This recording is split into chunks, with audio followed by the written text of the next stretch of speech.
우리나라 명절 절기는 대개가 이 농업 사회를 기반으로 만들어진 절기죠. 그런데 이 설날은 조금 다릅니다. 농사 절기와는 직접 관계가 없습니다. 겨울에 맞이하는 절기니까 뭐 농사와 관계 있는 건 아니고, 제가 유래를 찾아보니까 그 십이간절라는 게 있잖아요. 이게 한 절기가 다 돌고 또 새로 시작하는 그 시점에, 그러니까 새로운 때를 맞이하니까 좀 낯설고 또 기대도 되고 또 걱정도 되고 뭐 그런 마음을 가지고 뭔가 좀 마음을 새롭게 다진다, 다짐한다, 이런 뜻으로 맞이하는 절기가 설 명절이래요. 예.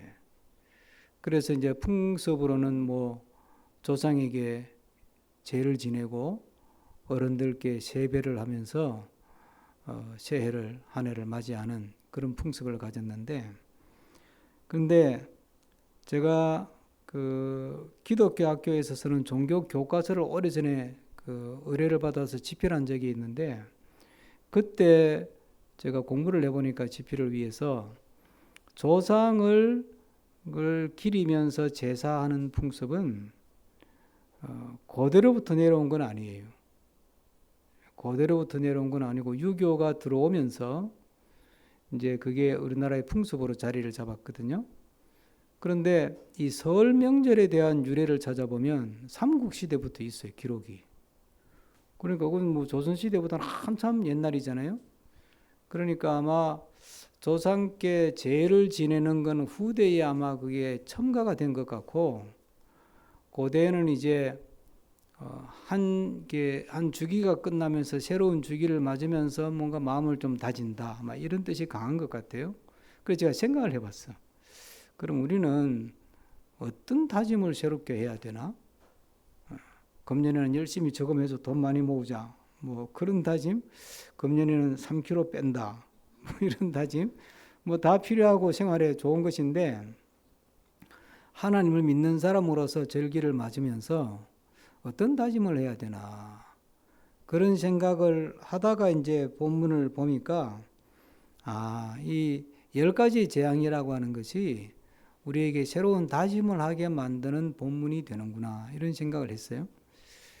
우리는 이제 출애굽기에 나오는 10가지 재앙 그러면 바로가 워낙 말을 안 들어가지고 하나님이 10번이나 그냥 재앙을 내려서 심판한 이야기, 이렇게 단순하게 생각하는데, 성경의 이런 큰 사건들은요 굉장히 중의적이에요. 그러니까 여러 가지 뜻이 담겨 있다는 뜻이에요.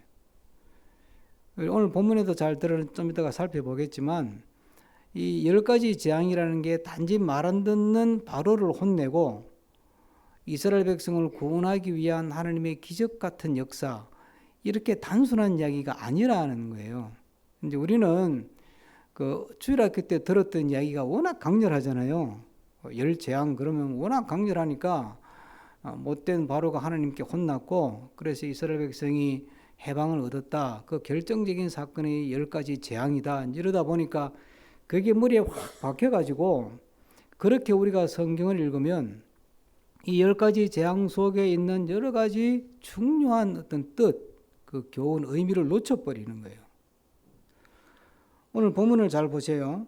오늘 본문만 보더라도 오늘 본문에 17절 한번 보세요. 아주 또렷한 발음으로 잘 읽어줬는데, 그러니까 우리는 그러니까 이게 자국민이 읽는 것보다 더 은혜스럽게 읽어요. 조심스럽게 읽으니까 우리는 쑥 넘어가잖아요. 자, 17절 한번 다 같이 봅시다. 다 같이 읽습니다. 여호와가 이같이 이르노니 내가 이로 말미암아 나를 여호와인 줄 알리라. 볼지어다 내가 내 손의 지팡이로 나일강을 치면 그것이 피로 변하고. 그러니까 이제 첫 번째 재앙이 이제 물이 피로 변하는 건데, 이 물이 피로 변하는 재앙을 통해 하나님이 뭘 하겠다는 거예요? 나를 여호와인 줄 알게 하기 위해서 이 재앙을 내린다, 이런 뜻이에요. 그러니까 10가지 재앙 우리가 뭐 이 시간에 전부 다 살펴볼 생각은 없는데, 오늘은 10가지 재앙 전체에 대한 이야기를 같이 나누려고 하는데, 이 재앙을 내리시는 목적이 뭐냐 하면 여러 가지 의미가 있는데 그 중에 하나가 하나님 자신이 어떤 신인지를 드러내 보여주기 위해서 하는 행동이라는 거예요. 조금 있어 보이게 표현하면 하나님의 자기 계시적 사건이다. 자기를 보여주는, 하나님이 당신을 드러내는 사건이다. 이게 왜 중요하냐면 지난 시간에도 잠깐 소개했지만 애굽 사람들에게 여호와 하나님이라고 하는 신이 어떤 느낌일까요? 듣도 보도 못한 신이에요. 애굽은 다신 국가예요. 다신 국가. 다 신이야 그냥. 예? 재앙 다음에 이 재앙이죠. 이도 신이야. 8이도 신이고 그 애굽 이야기 고대 이렇게 이런 여러 가지 이야기 보면 그 풍뎅이 많이 나오잖아요. 애굽의 어떤 유적의 풍뎅이 그림도 많아요. 풍뎅이도 신이야. 그러니까 그냥 자기 삶에 너무리게 자기를 괴롭히는 것도 신이고 도움이 되는 것도 신이고 나일 강도 신이고 다 신인 거예요 그냥. 그러니까 이게 나일 강물이 피로 불어난다는 그런 나일 강신 이름이 히피라는 신인데 이 신에 대해서 하나님이 심판하는 거죠.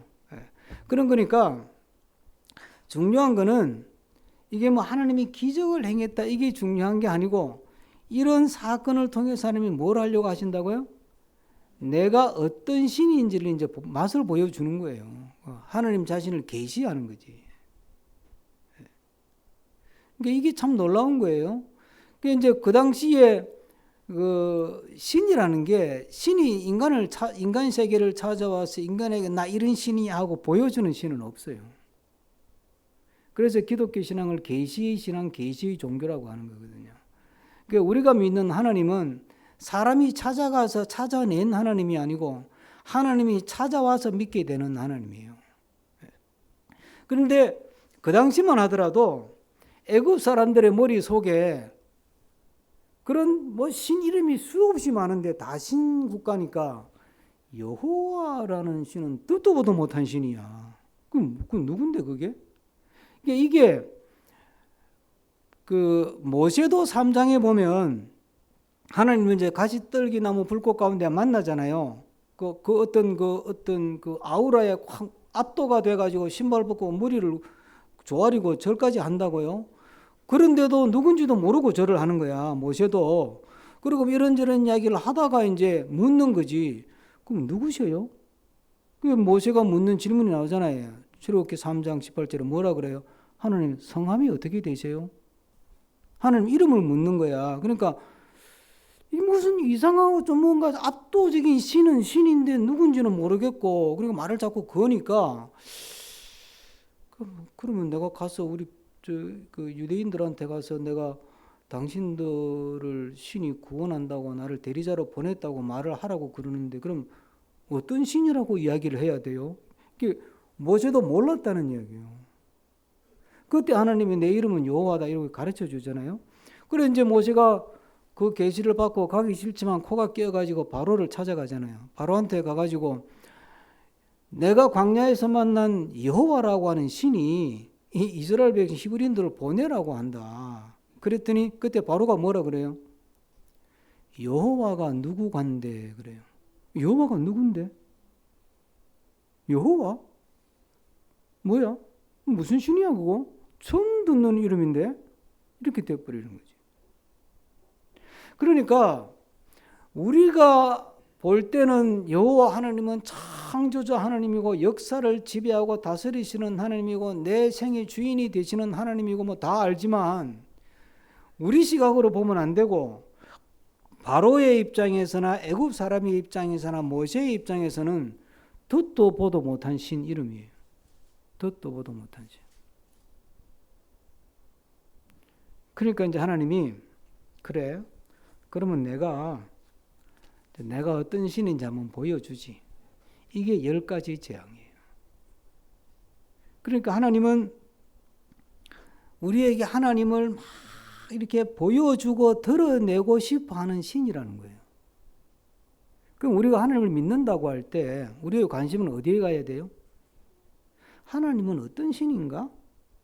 내가 믿는 여호와 하나님은 어떤 분인가? 무엇을 좋아하시고 어떤 성품을 가지고 계시고 어떤 계획을 가지고 계시고 또 나에 대해서, 우리 가정에 대해서 어떤 꿈을 가지고 계시고 그런 것에 대해서 하나님은 어떤 분인가 여기에 관심이 가야 되는 거지.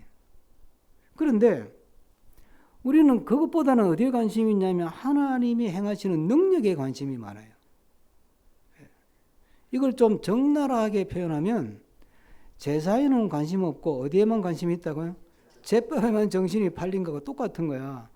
어릴 때 설날 되면 이제 아침에 일어나서 추도 예배 드리고 이제 아버지 어머니한테 세배를 해요. 그러면 이제 아버지 어머니가 이제 덕담과 함께 용돈을 주시오. 세뱃돈을. 그 다음에 이제 아버지가 자 이제 동네 어른들 저 집 저 집 저 집 찾아가서 어른들 계시니까 가서 세배하고 와라 그래요. 옛날에는 다 동네 다니면서 세배했어요. 지금은 안 하지만 그 이제 동네에 가면 이제 계세요 그러고 들어가서 이제 세배하러 왔습니다. 그러면 그래 왔구나 들어와라 그러면 이제 동생 데려가서 세배를 한다고. 그러면 세배를 넙죽하면서 새해 복 많이 받으세요 하면서 어디에 관심이 있어요? 세뱃돈 얼마 주나. 그런데 우리 어릴 때는 돈이 귀할 때고 그리고 세뱃돈을 많이 주지 않았어요. 그러니까 이제 형편이 어려운 집은 가면 세뱃돈을 안 주고 뭘 주냐면 과자를 줘. 과자를. 세배하고 나면 이제 무릎 꿇고 앉아가지고 있으면 이제 덕담을 해줘. 뭐 새해도 건강하고 공부 열심히 하고 부모님 말씀 잘 듣고 그리고 그러고 나면 이제 그 세배했으니까 세뱃돈 줘야지. 그러고는 이제 부시럭 해가지고 뭐 과자 2개 이렇게 준다고. 그러면 이제 받으면서도 속으로 에이, 돈을 줘야지. 그러니까 이게 세배에 관심이 있는 게 아니고 세뱃돈에 관심이 있는 거야. 이게 똑같은 하나님을 믿어도 우리가 하나님에 대해서는 관심이 없고 하나님이 나에게 주시는 복에 대해서 관심이 있는 거예요. 그러니까 제가 참 이게 정말 저 목사로서 존심상하고 하나님 믿는 사람으로서 기분 나쁜 게 예수 믿어가지고 부자 되었다고 간증하는 거 듣는 게 난 그게 정말 그렇게 듣기 싫어요. 아니 세상에 예수 믿어가지고 돈 좀 벌었다고 돈 자랑하는 게 어떻게 그게 믿음의 자랑이 될 수가 있냐고 쪽팔리게. 그건 자랑거리가 될 수가 없는 거예요. 내가 하나님을 믿는 과정에서 이런 사건, 이런 사고를 겪으면서 이런 답답함을 겪으면서 지내놓고 보니까 돌이켜 보니까 하나님이 나에게 이런 깊은 교훈을 주셨는데 내가 하나님에 대해서 이만큼 하나님의 이런 모습에 대해서 요만큼 다 알게 됐다. 너무 감사하다. 이게 간증이 돼야 되지. 무슨 간증이 뭐 11조 많이 했더니 100배 주더라. 뭐 이딴 소리는 해대면 뭐 교회가 뭐 펀드 머니저 뭐 간증하는 것도 아니고 여러분 이거 잘 생각해 봐요. 그게 간증거리가 정말 되냐고. 하나님 믿어가지고 지갑에 돈 좀 더 생겼다고 간증할 정도의 종교 같으면 왜 믿어 그걸 쪽팔리게 존심 상하게. 그건 간증거리가 아니에요. 그게 간증이 아니고 내가 하나님 믿는 가운데 일이 잘 되기도 하고 잘 안 되기도 하고 병이 걸리기도 하고 병이 낫기도 하고 그런 수많은 일을 겪으면서 병이 걸려서 고통 가운데 아픔 가운데 낫지도 않고 더 악화가 되는 가운데에서 하나님은 도대체 어떤 분인가 나에게 뭘 말씀하시려고 하나 나에게 뭘 계시하시려고 하나 왜 나를 이 답답한 지경에 내버려만 두시나 그러면서 하나님을 묻고 하나님에 대해서 캐 들어가고 하나님을 더 알기를 원할 때 하나님을 조금 더 알아가게 되고 하나님을 알게 될 때 그 하나님에 대한 지식에 내 영혼에 평안을 주고 내 영혼에 기쁨을 주는 것 그게 믿음 생활의 맛이고 믿음 생활의 재미요 믿음 생활의 열매인 줄로 믿습니다. 그러니까 하나님이 주는 그 복덩어리에 관심 갖지 마시고 그건 하나님께 맡겨두세요. 필요하면 다 줘요. 필요하면 다 주고 필요 없으면 줬던 것도 뺏어가요. 그거는 사실 아무것도 아니에요. 하나님 마음먹으면 한 방에 끝나는 거니까 그거 신경 쓰지 말고 나 자신이 먼저 하나님을 더 알기를 원하고 하나님과 더 친밀해지기를 원하고 그것이 우리 마음에 새해에 거룩한 다짐으로 남아있기를 간절히 소원합니다. 고고학적인 발굴을 보면요. 이 애굽의 그 종교가 가지고 있었던 종교 시스템이 굉장히 정교해요. 제 방에 애굽의 문화를 설명한 이따만 큰 화보집이 있어요.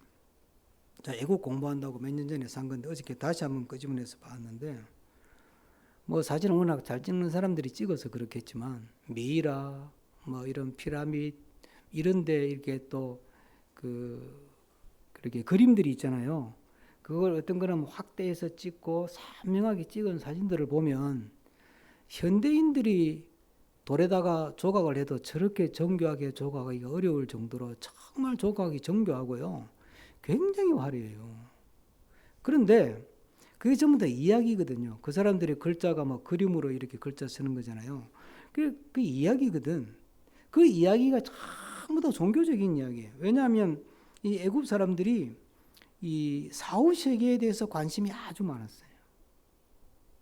그래서 피라미드를 왜 만들고 거기다 부장품을 막 많이 넣잖아요. 그런 거 왜 넣냐 하면 사후 세계에 다시 잘 살아라고 이렇게 넣는 거야, 그게. 그 피라미드를 만드는 이유도 사후 세계 이대로 다시 살아나 가지고 다시 잘 살아라고.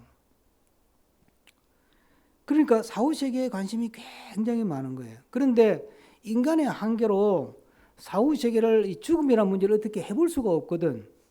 그 시대는 수많은 전쟁 속에서 사는 시대잖아요. 요즘은 막 전쟁 나면 큰일 났지만 그때는 매일매일이 전쟁이야, 그냥.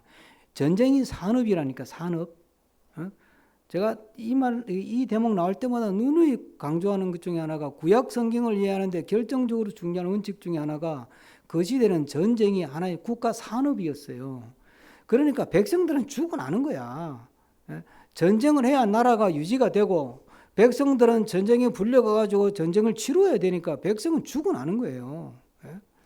그런데 뭐 그것도 모르고 구약에 뭐 이스라엘 뭐 하나님의 백성들이 왜 이웃나라하고 전쟁해가 사람을 그렇게 어른까지 다 죽이냐 뭐 이딴 소리를 자꾸 하는데 그거는 그 시대적 배경을 몰라서 하는 소리고 그게 그 시대의 산업이라니까요. 그렇게 막 산업을 해보니까 이게 뭐 죽음 문제는 피할 수가 없는 거 아니에요. 그러니까 이제 이 사람들이 모든 걸 다 신의 이름을 거져 나일강에 빠져 죽으니까 나일강도 신이고 모기에 물려 죽으니까 모기도 신이고 이렇게 되는 거야. 아마 모든 게 다 신이야. 그러니까 하나님이 이 10가지 재앙을 통해서 이 애국 사람들이 보편적으로 믿는 신들이나 또는 그 신앙 체계에 대해서 여지없이 무너뜨려 버리는 거예요. 야, 너희들이 이렇게 믿고 신앙하고 갖고 있는 이 신앙 체계가 굉장히 정교하게 발달해 있지만 그 신앙 체계라는 게 너희들의 종교 체계라는 게 실제로 너희들이 원하는 걸 줄 수 있냐? 이 얼마나 허망한지 한번 봐라. 그리고 그냥 아론의 지팡이 한번 휘두르면 그냥 자기들이 믿던 신이 픽픽 나자빠지는 거지. 그리고 그들이 가졌던 신앙 체계가 그냥 한 방에 무너져 버리는 거예요. 이게 도대체 뭐냐 이거지. 여러분, 인간이 만든 시스템은 인간을 만족시킬 수 없다는 걸 알아야 돼요. 아무리 정교하게 화려하게 만들어 놓은 체제나 시스템이나 종교라 하더라도 그건 불가능해요. 성경은 그걸 우리에게 끊임없이 반복 이야기합니다. 지금 최근에 나온 뉴스인데요. 2024년 재작년이죠. 5월 달에 영국의 트라팔가 광장에서 트라팔가 광장 이름 들어봤잖아요. 나도 가보지는 못했는데 영국을 대표하는 뭐 우리나라 같으면 광화문 광장 아니에요? 그 트라팔가 광장에서 한 70년 전에 빌리 그레함이 거기서 전도 집회했었대요. 그때 7만 명 모였대요. 그런데 2년 전에 트라팔가 광장에서 이름도 낯설더라고. 유명한 목사님도 아니고 아주 젊은 목사님이더만 이름을 내가 적어놨는데 다니엘 찬드라는 아주 젊은 목사님인데 이분이 중심이 돼가지고 우리 이제 복음 집회하자 그래가 트라팔가 광장에서 이제 집회한다고 광고를 내가 모았는데 얼마나 모인지 아세요? 7만 명이 모였어요. 빌리 그레함 전도 집회만큼 모였어요. 그 이분은 뭐 그 뉴스에 의하면 설교를 잘하는 분도 아니고 그냥 지루하게 하여튼 예수 믿어야 구원 받는다, 예수 믿어야 된다, 뭐 그냥 복음의 핵심을 전하는 거야. 그러고 나서 여러분 예수를 믿고 구원받기를 원하시는 분들은 앞으로 나오시죠. 그랬더니 수천 명이 나와가지고 결신했대. 이게 단지 하나의 사건이 아니고 영국은 국교회가 성공회거든요. 성공회. 우리는 장로교 개신교회고. 지금 성공회 교인 숫자가 지난 10년 동안 120만 명이 늘었대요. 우리 영국교회 다 죽었다 그러잖아. 120만 명이 늘었는데 놀라운 사실 또 하나. 그 120만 명 숫자 중에 젊은 사람이 압도적으로 많대. 그것도 남자들. 여러분 이게 무슨 일이에요? 그저께 뉴스를 보니까 교계 뉴스를 보니까 미국에 개신교회는 지금 1년에 14,000개씩 문 닫고 있어요. 14,000개씩. 놀라지도 않으시네. 하루에 40개씩. 1년에 14,000개씩 문 닫고 있어요. 그런데 이상한 현상이 하나 있어요. 미국에도 이 정교회가 올드독 졸치라고 하는 기독교의 그 분파 중에 캐톨릭, 개신교회 이쪽이죠. 그 다음에 영국의 성공회, 그 다음에 성공회나 개신교회보다 먼저 갈래가 떨어져 나간 게 올드독 철치라고 하는 정교회. 이 정교회는 갈래가 수십 가지, 그리스 정교회, 아르메니안 정교회, 러시아 정교회 해가지고 수십 가지인데, 이번에 제가 성지순례 지전에 갔다 왔잖아요. 거기도 정교회야, 정교회. 근데 주일날은 교인들이 거의 없대. 그런데 내가 깜짝 놀랐어요. 그래서 그 가이드하고 한참 목사님이어가지고 한참 이야기를 했는데, 주일날은 교인이 거의 없는데, 태어나면 무조건 신부님 불러서 예배드리고 시작한대. 그리고 어른이 되면 성인식 하면 온 가족이 다 모여가지고 결혼식보다 더 성대하게 성인식 하고, 결혼식은 반드시 정교회에 가서 한대. 요즘 우리는 어때요? 목사 아들도 일반 예식장에서 결혼식 하잖아. 예배당 싫다고. 그러면 정교회가 죽었다고 할 수 있어요? 그들의 삶 속에는 다 스며들어 있는 거예요. 그리스지의 그리스 정교회가. 그런데 최근에 뉴스가 미국의 정교회에 청년들이 지금 막 모여들기 시작했대요. 막 폭발적으로 늘어난다는 게 아니라 미국에 있는 젊은이들이 정교회로 자기 발로 나가기 시작했대요.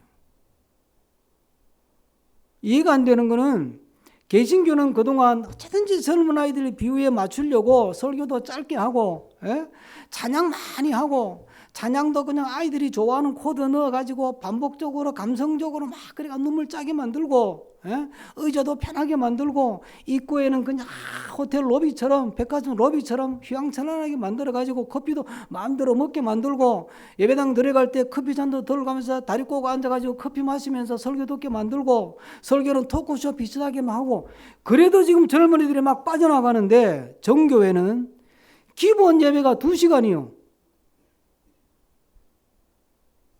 캐톨릭보다 더 길어요. 정교회는. 그리고 대다수 정교회는 서서 예배를 드려요. 얼마나 주라고 힘든지 몰라. 근데 왜 그 애들이 오냐고. 젊은 아이들이. 그런 걸 그냥 그렇게 몸서리치기 싫어하는 젊은 아이들이. 인터뷰를 했더니 아이들이요. 영국도 마찬가지고 미국도 마찬가지고. 세상이 지금 SNS니 뭐네 해가지고 막 난리가 아닌데 왠지 마음에 허석하고 채워지지 않는 거는 어떻게 해볼 수가 없다는 거야. 말이 안 되네. 인스타에 들어가면 이게 발음이 더 쉽다. 인스타 페북에 들어가면 친구가 수만 명인데 내 마음에 있는 아픔을 나누고 이야기할 친구 한 명이 없다 이 말이에요. 그게 현실이야. 가짜 사진 올리고 뽀샵해서 올리고 한 달치 용돈 몰빵해가 호텔 가가지고 아이스크림 사진 찍어가지고 올리고 돌아서면 허전하고 좋아요는 수천 개 수만 개를 받는데 나하고 무슨 상관이 있어 그게. 그러니까 이제 이 친구들이 야, 이게 세상이 줄 수 있는 것은 한계가 있구나. 세상의 문화나 시스템이 우리에게 줄 수 있는 건 한계가 있구나. 결국은 허망하구나. 이게 껍데기구나. 그걸 알고 이제 교회로 들어오기 시작하는 거예요. 한국은 아직도 조금 더 시간이 필요한 것 같아요. 아직도. 우리가 조금 늦으니까, 예? 이대로 가면 한 10년, 20년 지나면 이제, 이 가지고는 안 되겠다. 다시 교회 한번 가볼까? 이런 분위기가 생길지도 모르겠어.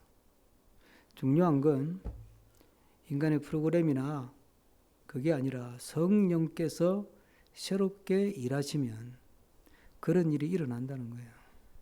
여러분. 프로그램으로 사람을 잡으려고 하면, 시스템으로 사람을 잡으려고 하면 100점 100패요. 잠깐은 효과가 있어. 그러나 그것으로 그 사람의 영혼을 채울 수는 없어요. 영혼을 채우는 것은 두 가지예요. 복음의 본질, 십자가의 복음의 본질, 그리고 성령의 역사. 십자가 복음의 본질은 우리가 끝까지 붙들고 씨름해야 될 우리에게 주어진 은혜고, 성령의 역사는 우리가 조종할 수가 없어요. 그걸 조종하려고 하면 사기꾼이 되고 이단이 되는 거예요. 그걸 전적으로 하나님께 맡기고 우리는 기도하는 수밖에 없어요. 하나님, 이 땅에도 다시 한번 성령의 바람이 불게 하옵소서. 이 땅에도 다시 한번 성령의 역사하심이 나타나게 하옵소서. 우리 심령에도 성령께서 우리에게 예상치 못했던 은혜를 주시고 만져주심을 허락해 주셔서 우리의 심령이 더욱더 주님을 견고하게 붙드는 단단한 믿음의 자리로 우리를 이끌어가는 역사가 우리 삶 속에서 경험되기를 축복합니다. 우리가 다짐해야 될 것은 그거라는 이야기예요. 복음의 본질을 붙들어야 되겠다. 예? 교회 와서 뭐 재밌는 거 찾고 그거 안 되겠다. 예? 그리고 성령의 도우심, 역사하심이 없이는 아무짝에 열매를 거둘 수가 없다. 그래서 성령의 은혜를 구하고 성령의 도움을 구하고 성령의 역사를 사모하는 그런 삶을 살아야 되겠다. 이것이 우리의 다짐이 되기를 주의 이름으로 축복합니다. 끝으로 하나 물어봅시다. 하느님이 왜 재앙을 10번까지 내렸을까요? 한 방에 끝내버리면 안 될까요? 질문을 좀 더 쉽게 해볼게요. 하나님이 한 방에 그냥 이스라엘 백성들이 애굽에서 나올 수 있도록 바로가 항복하도록 한 방에 할 능력이 있었을까요? 없었을까요? 그런데 왜 10번을 끌었을까요?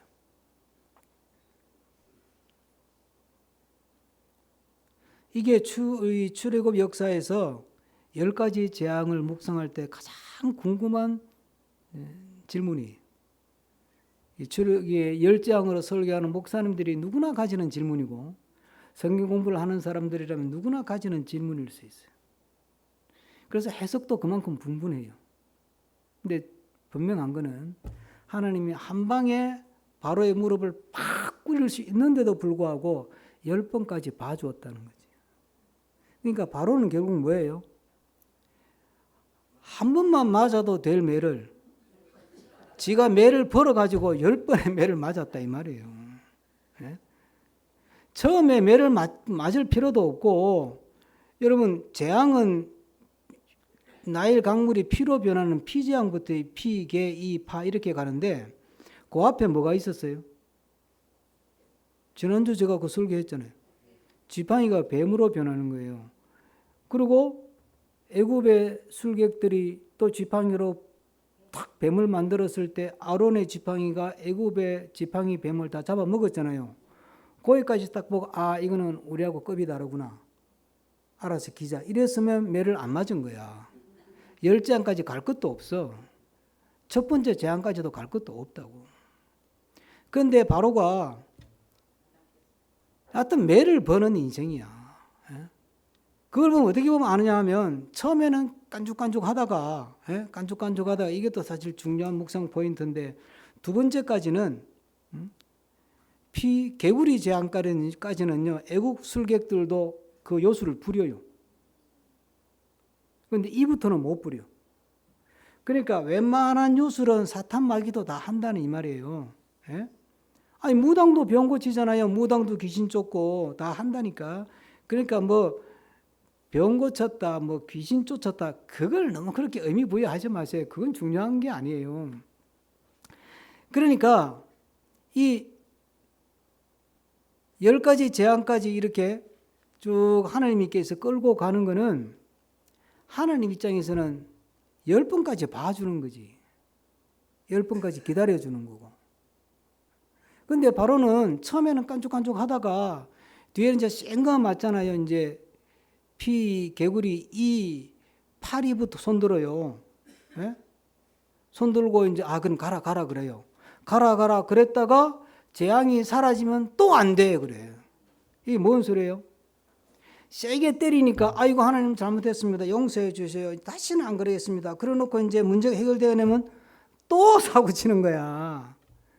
누구 닮았어요? 나를 닮았지 뭐 누구 할 것도 없고. 우리 닮았잖아요. 네? 우리 닮았어요. 우리가 매를 버는 거야, 매를. 그러니까 이 10가지 재앙이 10번째까지 가는 이유는 인간이 얼마나 어리석으냐. 인간이 얼마나 바보같이 매를 벌면서 사냐. 알아서 기면 매도 안 맞고 칭찬부터 들을 텐데 그냥 맞을 매 다 맞고 비로소 손 들고 온다니까. 그 제가 이거 오래전에 이 주제 설교할 때 그런 말 한 적이 있어요. 평소에 건강할 때 건강하게 해주셔서 감사합니다. 헌금하는 사람 없어. 근데 언제 하느냐. 사고 나가지고 병원에 눕혀놓으면 다리 기부서 해가지고 이렇게 올려놓고는 이만하게 하시니 감사합니다. 그러고 그때 감사한금 한다니까. 그게 인간의 매를 벌면서 산다니까. 인간이. 그런데요. 모세 입장에서 봐요. 모세 입장에서. 이게 뭐라 그랬어요? 하나님이 지금 하나님의 자기 계시의 과정이라고 그랬잖아요. 모세 입장에서는 자 이제 피, 개구리, 이, 파리 막 가니까 처음에는 뺀질뺀질하다가 바로가 이제 파리부터는 아이고 이건 너무 센 신이네. 그래 알았다 모세야 내가 보내줄게. 가라 그냥 가라. 그리고 좀 이따가 이제 상황이 진정되니까 이제 보내주세요 그랬더니 못 보내. 안 돼. 그리고 또 안 보내는 거야. 그러면 모세 입장에서 한번 생각해봐요. 탁 재앙이 내리고 나서 이제 이 바로가 막 혼이 나가지고 모세야 빨리 데려가라. 골치 아프지고 데려가라. 내가 감당을 못하겠다. 그러면 이제 모세가 백성들한테 여러분 하나님께서 역사하셔서 비로소 모세가 손을 들었습니다. 자 우리는 애굽에서 갑니다. 준비하세요. 그리고 이제 바로 왕이요 보내주세요. 그랬더니 못 보내. 그럼 모세는 또 어떻게 해야 돼? 여러분 못 갑니다. 다시 그냥 주저앉으세요. 이걸 수도 없이 반복하는 거예요. 수도 없이는 아니지만 이걸 몇 번을 반복하는 게 모세 입장에서는 얼마나 또 열받고 실망스러워. 하나님이 역사를 하시려면 제대로 한 방에 끝내버리지. 쪽팔리게 말이야. 내가 명색이 지도자로 세웠는데 됐습니다. 응답 받았습니다. 그러고 갔더니 아니야. 응답 받았다. 그러고 갔더니 또 아니야. 어쩌라는 얘기야 도대체 이게. 여러분 믿음 생활이라는 게 한 번 은혜 받았다고 한 방에 다 되는 게 아니에요. 그러니까 사실 은혜 받은 거 간증한다는 게 그게 아주 조심스러운 거라니까 간증이라는 게. 한국 교회의 흑 역사라고 할 수 있는 게 있어요. 뭐 대단한 흑 역사는 아니지만 유명한 조폭두목이 깜빵에 끌려갔어. 내가 이름은 일부러 안 되는 거예요. 김모씨라고 있어. 하여튼 중간에 T자 들어가는 사람. 유명한 우리나라의 유명한 조폭두목이야. 그 사람이 깜빵에 가서 전도 받고 예수 믿었대. 그러니까 이제 그 사람이 이제 또 형을 감면받아가 출소했어. 그러니까 한국 교회 커다란 교회 목사들은 다 그 양반 불러가 간증을 시켰다 또 이건 이제. 그리고 2년 전에니까 또 사람 두드려 패가 또 깜빵에 갔다. 무지하겠다는 거예요 도대체 교회가 무슨 어디 코미디 하는 것도 아니고. 여러분 깜빵에 가지고 예수님 믿고 눈물 콧물 다 흘리고 그냥 세례 받았다고 그 사람이 한 방에 하나님의 역사를 증거할 만한 사람이 되느냐 이 말이에요. 안 된다니까 그게. 믿음이 그렇게 간단한 문제가 아니에요. 수도 없이 실망하고 일어서고 낙심하고 일어서기를 수도 없이 반복해야 돼요. 저처럼 모태신앙을 가진 사람은 진짜 이게 셀 수 없을 만큼 수도 없이 하나님에 대해서 실망하고 또 일어서고 실망하고 또 일어서는 거야. 그리고 여기까지 온 거예요. 예? 기도하는 것마다 다 응답해 주시고 하늘 일마다 역사해 주셔가지고 만사행통했으면 내가 이 자리에 있겠어요? 교만에 빠졌거나 사람 망쳤지. 안 되는 이야기예요, 그게. 여러분. 그러니까 믿음 생활을 너무 이렇게 단순하게 단조롭게 생각하지 마세요. 예수 믿고 구원받는 건 아주 심플해요. 그건 진짜 간단해요. 그 성령의 역사 한 번이면 끝나버리는 거고 신분이 확 바뀌어버려요. 천국 시민적 받았잖아. 그런데 하는 짓은 세상 사람들하고 똑같아. 그걸 언제까지요? 죽을 때까지. 그런데 하나님은 그걸 문제를 안 삼아요. 하나님은 아니까. 너 이제 구원받았다고 세례받았지. 이제 천국 시민증 가졌다. 내가 인정해. 그런데 너 하는 짓은 영락없이 세상 사람이네. 그래. 내가 다 알아. 괜찮아 그래도. 그게 하나님이라는 거예요. 예. 이런 과정을 통해서 누가 잘하느냐 하면 모세가 잘하는 거예요. 어느 정도 잘하는 줄 아세요? 예? 이제 우리가 나가죠. 10번째 제약 마치고 나가가지고 도망갔는데 바로가 잡으러 오잖아. 바로 잡으러 오는데 앞에 보니까 홍해라는 큰 강이 하나 가로막고 있는 거야. 이게 진퇴양난이지. 그때 모세가 뭐라 그래요? 하나님 원망 안 해요. 희한하죠. 너희는 가만히 있으라. 그리고 하나님이 오늘 어떻게 일하시는지를 봐라. 그게 유명한 모세의 선포예요. 이런 과정을 통해서 바로는 매를 벌어서 파멸의 길을 가고 모세는 이런 실망과 또 회복되고 실망하고 회복되는 과정을 통해서 믿음의 용사로 자라가는 거예요. 하나님께서 우리 삶 속에 10가지 재앙 정도는 아닐지라도 수많은 고비를 넘으면서 때로는 실망하게 하고 때로는 감사하게 하고 때로는 기쁨을 느끼게 하고 때로는 좌절을 겪게 하고 그러면서 우리 하루하루를 믿음의 삶을 살아가게 하시는 하나님께서 지금도 우리에게 10번까지 재앙을 내리시듯이 끊임없이 우리에게 새로운 손길로 우리의 삶에 간섭하시고 또 우리를 일으키시고 또 간섭하시고 일으키시고 그래서 우리를 하나님의 사람으로 만들어가는 중에 있는 줄로 믿으시기를 바랍니다. 우리 어리석음을 늘 주님 앞에서 내어놓고 주님 앞에 자백함으로 금년 한 해도 실망스러운 일들이 곳곳에 우리의 삶의 여정 가운데 도사리고 있겠지만 그러나 그것으로 인해서 좌절하고 낭망하고 불신하고 흔들리는 것이 아니라 그 가운데 또 일어서서 또 반걸음 안 되면 3분의 1걸음 3분의 1걸음이 안 되면 4분의 1걸음 조금씩 주님을 향하여 주님이 약속하신 그 믿음의 승리의 고지를 향해서 조금씩 나아가는 그 믿음의 길을 가기를 다짐하는 우리 모두가 되기를 주의 이름으로 축복합니다. 기도하겠습니다. 질문을 3가지 드릴 테니까 생각하면서 기도합니다. 내 믿음의 관심은 하나님인가? 하나님이 행하시는 능력인가? 나는 내 마음의 허전함을 무엇으로 채우려고 하는가? 10번이라는 재앙의 숫자에 담긴 하나님의 마음은 나와 어떤 관련이 있는가? 생각하면서 잠깐 기도합니다. 사랑권의 주님 감사합니다. 오늘도 우리가 주님 안에 있음이 감사하고 믿음의 사람으로 불러주심이 감사해서 우리의 삶이 더욱더 주님 안에서 흔들리면서 다져지고 무너지면서 세워지는 삶을 살아가게 될 수 있도록 하나님 역사하여 주시옵소서. 그래서 우리의 길을 통해서 하나님의 역사하심이 나타날 수 있도록 복을 내려 주시옵소서. 주님 감사합니다. 찬양합니다. 영광을 거두어 주시옵소서. 있습니다. 하나님 역사해 주시고 하나님께서 우리 그들 마음들을 만져주시고 만나주시고 성령의 기름 부으심으로 역사해 주시옵소서. 감사합니다. 찬양합니다. 주님 도와주시옵소서. 하나님을 믿는다 하면서도 여전히 우리의 관심은 세상의 것에 있어서